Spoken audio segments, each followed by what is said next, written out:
Hello everyone and welcome back to my channel. So my name's Katie and today I'm going to be doing a video all about my sort of runner-up favourites of the year.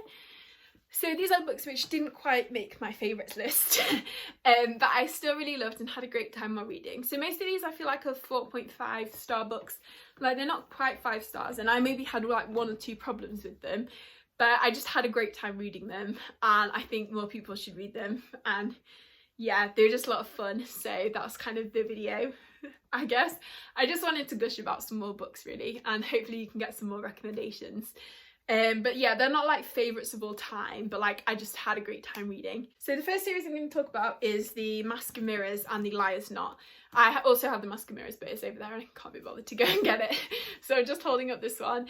And this is such a fun series. So the first one we're following Ren, who is this con artist who's going back to the city where she grew up as sort of a street orphan in like gangs, but she's now going back posing as a noble to try and ingratiate herself and con the nobles out of like money and power and things. So we're kind of following her, but then the secrets of the city start unraveling and unweaving, and there's a lot of like dream magic and tarot card magic, and it's all so cool. It's so intricate, the series. There's like so much going on. It's really well written, like all the court ballroom like drama is so good. Ren as the character is great. All the other side characters are really good, like Vargo. Oh, I love him so much. At the same time, there's also this like masked vigilante called the Rook, who's like standing up for the rights of the poor and downtrodden, and trying to work out who he is or who they are. Could be a woman, is really interesting as well. Just everything about it is just so much fun. Like you have the best time reading. The Liar's Knot is also really good. The like character banter and drama is just so juicy, and like the characters are also great, and I love seeing them like grow, and like all the secret identity shenanigans are so much fun, because like it's not just the Rook, there's multiple other characters with like multiple identities. Like Ren, she's Ren, but then she's also Aranesa the noble, and then she's also this Renata the noble, and then Aranesa this like tarot reading woman, and she has so many identities and it's just all so much fun. So yeah, I would highly recommend this series. I really enjoyed it. Okay, then next we have sort of the final book in a favourite YA series of mine, and that is Wings of Shadow by Nikki Paupreto, and this is the final book in the Crown of Feathers like trilogy. And yeah, I love this one. I love the whole series, but this one was the one I read this year, so that's why it's on this list. And it was so good. It was like a great conclusion. I love all the characters so much. Veronica, the main character, I love her because she's like such a little cinnamon roll, and she uses her like kindness and empathy to like really achieve her goals, and like it's just so nice to see in a way, because I feel like there's this trend of like strong female like badasses, but it's actually really nice to see just a kind character, because that's kind of like, you see yourself in them. I go, oh well, I see myself in them. Just seeing like someone, yeah, who's kind of a bit gentler, I really like that. And I love all the like talking to animals and like the phoenix bonds, and they're so good. And then Tristan is the like other character who's also a little cinnamon roll. I love him. And then Sev, who's like this spy character, is also really interesting. And yeah, I just love the whole cast of characters. I love seeing the conclusion. It's a great series, especially if you like phoenixes and like animal bonds and animal magic. And I think some of the politics and like stuff is really good in this series, and like the scope of the kind of war and like the history, it's also fascinating. So I would highly recommend this series. And also there is a villain who is very interesting, and in book 2 has sort of a descent of a villain arc, which is quite interesting. So yeah, I would highly recommend the series, and I love this conclusion. I think I gave it 5 stars. Just yeah, one of my favourites. I don't know why it's not on my like favourites of the year list. I think there were just other books which find their way to the top spot, but yeah, this was so good. And then in a similar vein to excellent concluding books, we have Dragon of Jin Sayang by K.S. Beloso, and this is the final book in the Chronicles of the Bitch Queen. And this was another excellent conclusion. It's probably my favourite of the trilogy. I loved it so much. Talien is such a great character. She's so like badass and ruthless, but she's also like a mother, and that's kind of part of her like driving force for doing what she does. And then Kine, oh I love Kine. He's like the kind of, he's like a doctor, I think. He's like a surgeon, but he also a sort of con artist.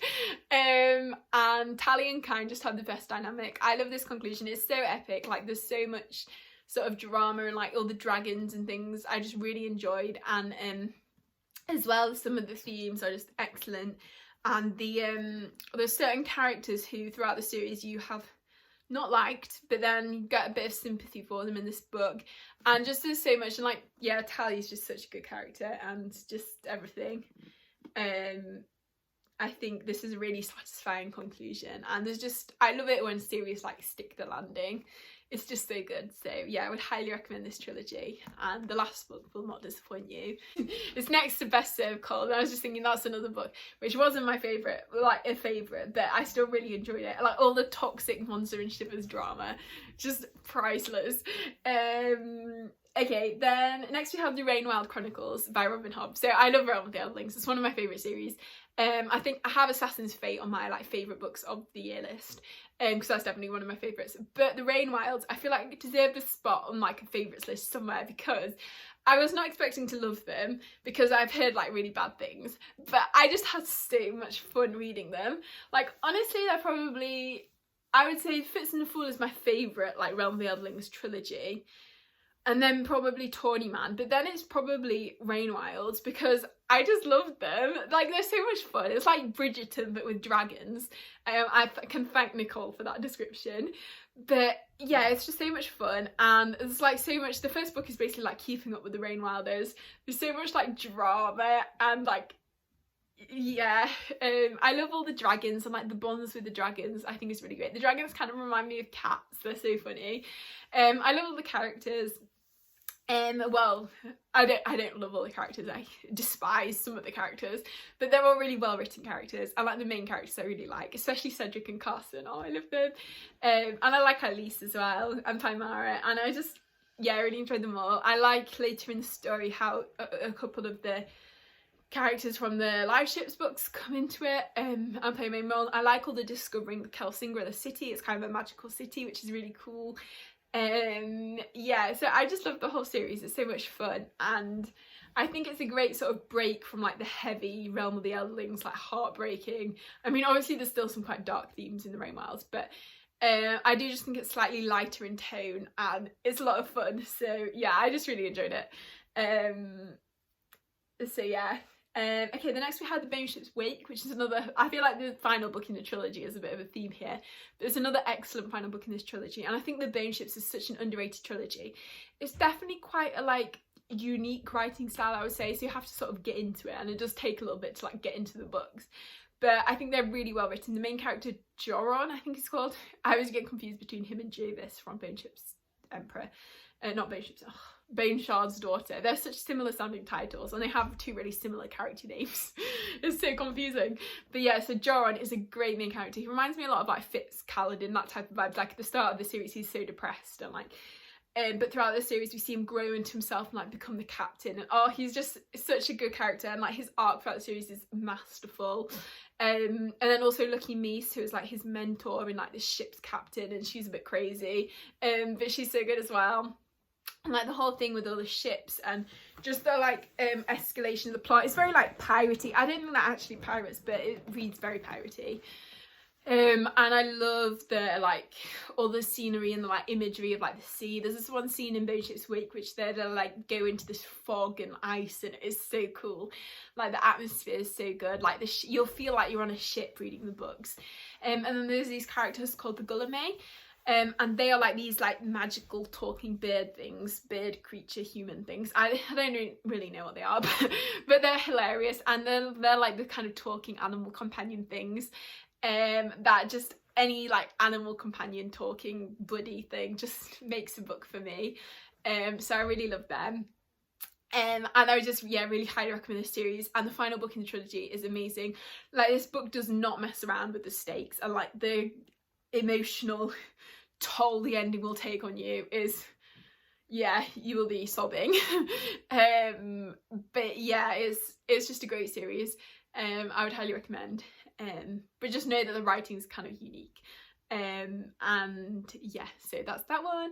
And then next we have Six Crimson Cranes by Elizabeth Lim. So I read like Spin the Dawn and Unravel the Dusk, and I thought they were okay. They're like mediocre YA fantasy, but Six Crimson Cranes was amazing. I really liked it. It follows the story, I think it's called Children of Lear. It's the same story that Daughter of the Forest follows by Juliet Marillier. And it's basically, so this girl whose name I've forgotten, her 6 brothers get turned into cranes. So they're cursed by like her sort of semi-evil stepmother. And yeah, so her 6 brothers turn into cranes, and like once a year they can become human, or it's either once a year or once a month they become human. And the main girl, she's not allowed to say anything, and if she speaks like a single word, one of her brothers will die. So if every word she speaks, a brother will die. So yeah, so she has to be silent, and then so after she's been cursed, she sort of travels to the palace and like working as a kind of servant. I think I might be getting this confused with Daughter of the Forest.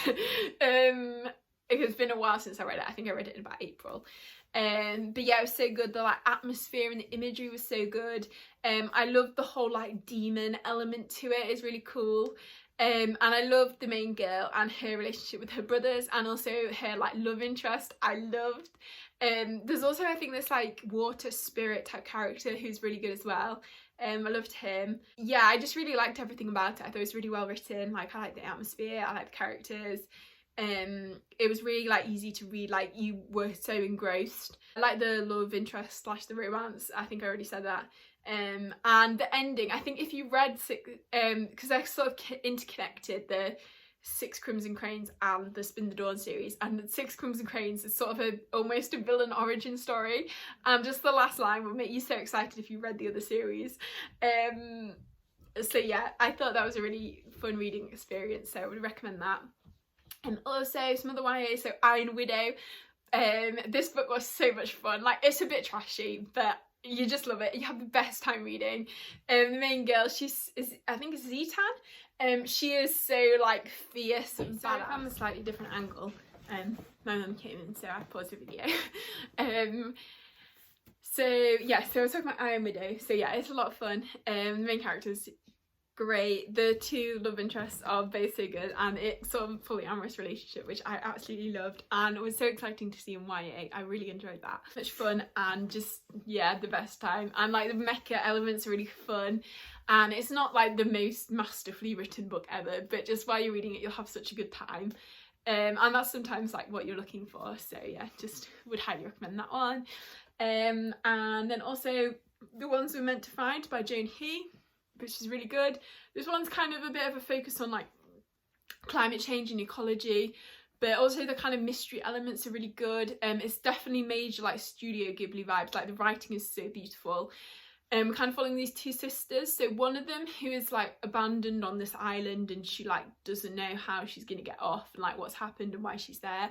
And then we're also following her sister back in like the main world, I guess, just after her sister has gone missing. And her trying to like work out what happened to her sister who's on the island, but she doesn't know that. So they work out what's happened and work out what they're going to do about it. And also at the same time the world is sort of on the brink of like ecological collapse, and they have these like domes in the sky where the more eco-friendly you are, like the more power you have in society essentially. And like the people who don't make it to the domes are still living on like the surface, so they're sort of ravaged by like storms and floods and things. So it's very interesting in that sense. It's kind of dystopian. Yeah, I really like the story, kind of the 2 sisters, and there's an element of sort of AI into the plot as well, which I thought was really interesting. I love the sort of climatey themes. It's just a really excellent YA series. I would definitely highly recommend. Yeah, and then the last series on this list is John Scalzi's Collapsing Empire series. So the first one is the first one is the Collapsing Empire.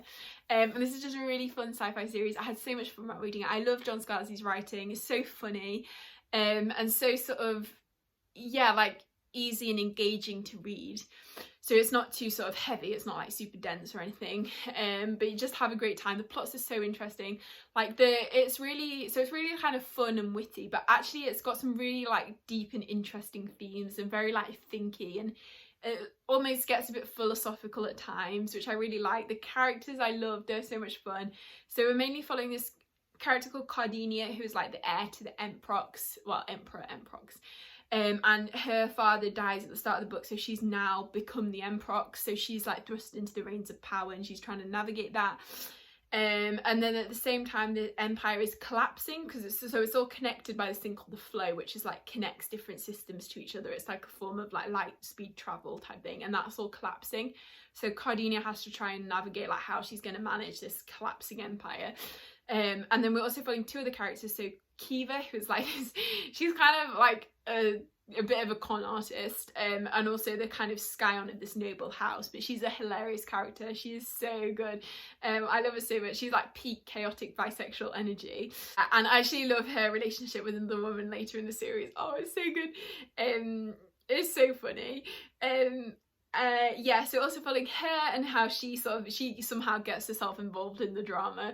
And then also we have Mars, who is the son of the scientist who discovered that the flow was collapsing, but no one believed him at the time. But now like him and his father have like discovered more like bad things, and so now Mars is going to try and go to the main home of the empire and try and like convince them that this is happening. And then at the same time there's a slightly evil family who are trying to throw a coup. It's just also entertaining. There's some really great characters, there's some really great slightly evil characters who you almost root for them because they're such great characters, but you also root for all the main protagonists as well. It's just a really fun series. I can't recommend it enough, honestly. I just had the best time reading. Yeah, so that's that one. So yeah, let me know in the comments a book which you thought was not quite a favourite but you had an amazing time reading it this year. I would really love to know. And yeah, and I would recommend every single book in this video. They're all great. If you enjoyed the video, please give it a like and consider subscribing if you haven't already, and I hope you're all having a really great day, and I'll see you next time.